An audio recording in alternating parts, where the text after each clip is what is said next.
안녕하세요. 독서 멘토입니다. 오늘은 제게 큰 힘이 되어준 책을 소개해 드리려고 합니다. 여러분은 살면서 언제가 제일 힘드셨나요? 저는 작년과 재작년이었습니다. 2022년, 2023년은 제 가정에 큰 위기가 왔었고 마음에 매일 폭우가 내리던 시기였습니다. 이 시기에 저는 여러 책들과 하와이 데저택님의 영상을 즐겨 보았는데 그 영상 속에서 만나게 된 책이 내 인생 구하기였습니다. 시작의 기술로 유명한 게리 비숍이라는 작가를 이 책에서 처음 접하게 되었는데요. 저에게 그리고 제 인생에 힘이 되어준 문장들을 이 책에서 많이 만났습니다. 오늘 제게 힘이 되어준 문장들을 읽어드리면서 혹시 저와 같이 힘든 시기를 겪고 계신 분들이 있다면 영상을 통해 힘을 얻으셨으면 좋겠습니다. 문장들 시작하겠습니다. 당신의 정답은 당신이 갖고 있다. 언제나 그렇다. 당신이 만약 지쳐있고 버겁고 가로막히고 사랑받지 못하고 지루하고 돈도 없고 너무 불안하고 지나치게 분석만 하고 자신이 없고 의욕이 없고 단절됐고 방향을 잘못 잡았고 바닥을 쳤고 과거에 빠져 있고 화나고 용서가 안 되고 미래가 걱정되고 두렵고 못 믿겠고 아니면 그냥 맨날 똑같은 짓만 반복하고 있다면 내가 바로 당신이 찾던 그 사람이고 이 책이 바로 당신이 찾던 그 책이다. 정말이다. 당신은 이 책이 필요하다. 그냥 읽기만 하지 말고 이 책을 이용해라. 당신에게 인생이 버겁다면 실제로 버거운 것이다. 당신이 나누는 자기 대화는 인생의 락커룸과 같다. 그곳에서 모든 문제의 전략을 세우고 답을 찾는다. 당신을 위한 계획이 사는 곳도 죽는 곳도 거기다. 그냥 직설적으로 말한다. 당신이 문제다. 그리고 당신이 해결책이다. 정답을 알려주려고 이 책을 쓰는 게 아니다. 당신의 정답은 당신이 갖고 있다. 언제나 그렇다. 이 책은 말하면 부스터 같은 것이다. 새로운 관점과 질문으로 당신의 내면에 무언가의 불을 당겨서 강한 추진력과 새로운 방식으로 인생을 대하게 만들려고 한다. 독일의 철학자 마르틴 하이데거는 이렇게 말했다. 이토록 생각이 필요한 시대에 가장 많이 생각해 봐야 할 문제는 우리가 아직도 사고하고 있지 않다는 사실이다. 당신은 생각을 안 한다. 흠칫하겠지만 사실이지 않는가. 실제로 자신에게 새로운 생명력을 불어넣어줄 생각을 하는 데에 쓰는 시간은 거의 없다. 그렇다. 휴대전화 화면을 쓱쓱 내리면서 인스타그램에 올라온 명언들을 훑어보는 것을 생각이라고 하지 않는다. 그러려면 깨어나야 한다. 일상에서 당신은 대부분 정해진 순서를 반복한다. 출퇴근길에 출구를 잘못 나가고 바지와 신발, 재킷을 매번 똑같은 식으로 입고 늘 하는 식으로 양치질을 하고 크게 보면 인생을 그럭저럭 살아가는 것은 그 때문이다. 기계적으로 사는 것이다. 당신은 정신을 바짝 차리고 있지 않다. 잠재력에 눈뜨고 있지 않다. 당신의 존재를 밝혀줄 무언가를 의식하고 있지 않다. 이 모든 것을 가치 있게 만들어줄 인생을 바꿔놓을 일들을 하고 있지 않다. 이 책을 끝까지 읽는다면 잠재의식 속의 동기를 밝혀내고 생각을 하고 이 책의 아이디어와 원칙을 적용한다면 당신은 어느 때보다 자신을 이해하게 될 것이다. 그리고 마침내 당신 삶을 되찾아오는 데 필요한 것들을 손에 넣게 될 것이다. 어떻게? 나와 함께 해볼 텐가? 하겠다고 말한 일을 정말로 하고 싶지 않을 때조차 해보는 것. 기억하라. 어떤 식으로든 정말로 새로운 삶을 살고 싶다면, 이전과는 완전히 다른 새로운 결과를 보고 싶다면 당신 쪽에서 위험을 감수해야 한다. 그러려면 뻔하디 뻔한 잠재의식을 직면해야 한다. 익숙하기 그지없는 정서적 정지 화면을 깨고 나가야 한다. 미지의 것에 손을 내밀어야 한다. 위험을 감수하지 않고 새로운 무언가를 할 수는 없다. 우리는 아끼는 사람들과 단절된다.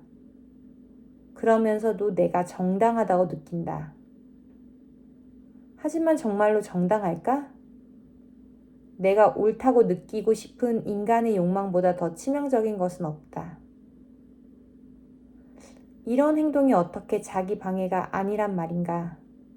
정반대의 경우로 미래의 상처로부터 스스로를 보호하겠다는 난해한 생각 끝에 충동적으로 바람을 피우거나 이혼하는 사람들이 있다. 혹은 배우자의 외도를 의심하며 강박적으로 질투심을 불태우고 불만과 단절을 만들어내 인간관계를 하나도 남김없이 없애버리는 사람도 있다. 어쩌면 당신도 이런 일을 저질러 보았을지 모른다. 결과가 어땠는가? 자기 실현적 예언이라는 것은 생각만큼 불가사의하거나 멋진 일이 아니다. 자기 실현적 예언은 때로 인간관계를 회복할 수 없을 만큼 붕괴시키기도 한다. 치과 예약을 한번 건너뛰고, 운동 계획을 미루고, 초콜릿 케이크 한 조각을 먹는 게 뭐 그리 대수일까? 그게 그렇지 않다. 만약에 그게 더 큰 계획의 일부라면 어떨까? 그리고 당신은 적어도 의식적으로는 그 계획을 제대로 알지 못한다면. 자기 방해라는 것은 더 큰 무언가의 산물이고 당신 삶의 모든 면면에 큰 영향을 미치고 있다. 마음이 만들어 놓은 덫을 빠져나오는 사람이 그토록 적은 데에는 이유가 있다. 하루하루 살다 보면 이 덫이 그냥 괜찮아 보이는 경우가 너무 많기 때문이다. 그토록 평범하게 반응해서는 정말로 비범한 삶을 살 수 없다. 늘 가던 대로 쉬운 길을 가도록 강요받을 때조차 안 된다고, 일어나라고, 대단한 걸 이루자고 스스로에게 강력히 요구해야 한다. 그런 요구는 오직 당신만이 할 수 있다. 나중에 명상록이라는 유명한 철학서가 된 마르쿠스 아울렐리우스가 남긴 메모에는 이런 구절이 나온다. 영혼은 자신의 생각이라는 색깔에 물든다. 그리고 운이란 자신의 성공을 정의할 수 없는 사람들의 표현이다. 당신의 성공을 뚜렷이 정의할 수 없다면 절대로 그 성공을 되풀이할 수도 없을 것이다. 미하이 칙센트미하이는 지금은 유명한 용어가 된 몰입이라는 화두를 끌어낸 사람이다. 그는 사회적 차원에서나 개인적 차원에서나 인간으로서 우리가 더 복잡해질수록 정신적 엔트로피를 더 많이 경험한다고 얘기한다. 삶이 한층 복잡해질수록 우리는 더욱 비참해질 가능성이 크다는 얘기를 근사하게 표현한 셈이다. 아무것도, 다시 말하지만 아무것도 그 공허함을 채울 수 없다. 대부분의 다른 사람들과 마찬가지로 당신도 삶이 그냥 표류하게 내버려 두었다. 정말로 이 짓을 끝내고 싶다면 확고한 결심이 필요하다. 정말 마지막으로 지금까지 살아온 삶을 더는 계속할 수 없다는 생각을 스스로에게 단단히 심어주어야 한다. 이제는 끼어들 때다. 표류를 그만 끝내라. 지금까지 살아온 대로 살 수 없다는 확고한 결심을 보여줘라. 남들이 당신에게 무슨 짓을 하든 그것 때문에 자동적으로 당신이라는 사람이 바뀌지는 않는다. 그것 때문에 당신이 바뀐다면 당신은 더 작은 인간이 될 뿐이다. 남들의 분노 때문에 화가 난다면, 원망 때문에 원망을 한다면 지금보다 더 못한 당신이 될 뿐이다. 당신의 사랑, 자기 표현은 세상에 널리 알리려고 존재하는 것이지 막아버리려고 존재하는 것이 아니다. 한때는 꽃다웠던 우정이나 연애를 폐허로 만들고 거기에 휘둘릴 필요는 없다. 원망이란 깨닫지 못한 자들, 바보들을 위한 것이다. 용서와 사랑, 유대는 바로 거기 있다. 늘 쉽지만은 않다는 것을 나도 안다. 하지만 그게 당신이 향해야 할 방향이다.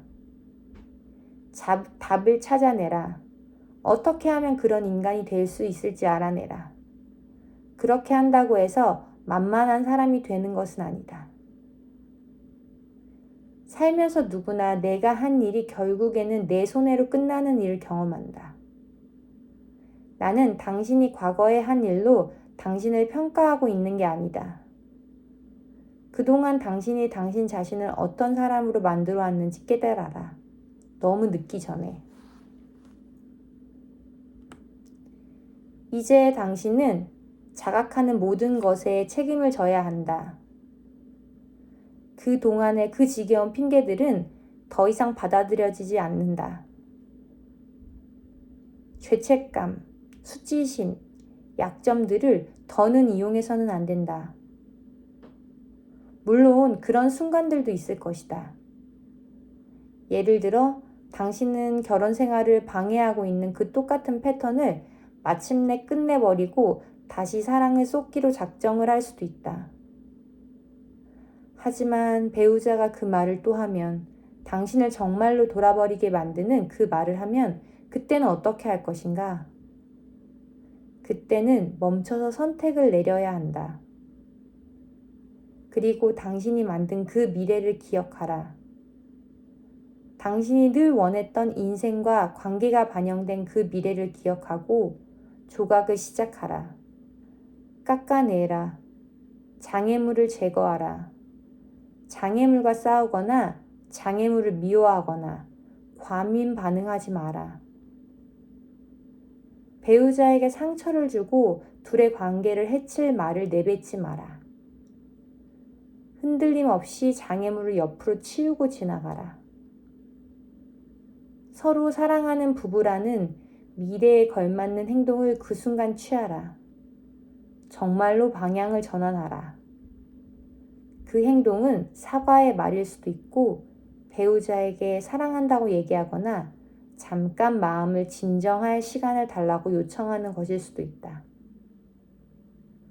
이런 행동은 자기 방해의 충동에 개입하는 일에 가까이 가기 위한 과정이다. 사랑이 있는 삶에 모든 초점을 맞춘 사람들은 그렇게 행동하기 때문이다. 그들은 도움이 되는 일을 한다. 당신 삶의 주인이 되라. 남은 하루하루에 무엇까지 가능한지 깨닫는 데 필요한 일을 하라. 문장들은 여기까지입니다. 지금까지 제게 인사이트를 주고 생각을 하게 해준 모든 문장들을 들려드렸습니다. 저는 이 책에서 내 인생을 내 스스로 구해야겠다는 힘을 얻었고, 그것을 이루기 위해 불행한 지금 상황을 바꾸고 좋은 습관을 쌓아가고 있습니다. 그래서 유튜브에서 독서를 여러분께 소개해주고 싶을 만큼 단단한 사람이 되었습니다. 이 영상이 여러분에게도 힘이 되고 인사이트를 줬으면 좋겠습니다. 그리고 마음에 남는 문장 혹은 드는 생각 한 가지를 여러분의 삶에 꼭 실천해 주세요. 혹시 오늘 영상을 들으면서 여러분에게 힘이 되어준 문장이나 실천하고 싶은 내용을 댓글로 남겨서 공유해 주시면 좋을 것 같습니다. 혹시 다른 책이나 영상에서 느낀 것들도 다 좋습니다. 지금까지 영상 들어주셔서 감사합니다.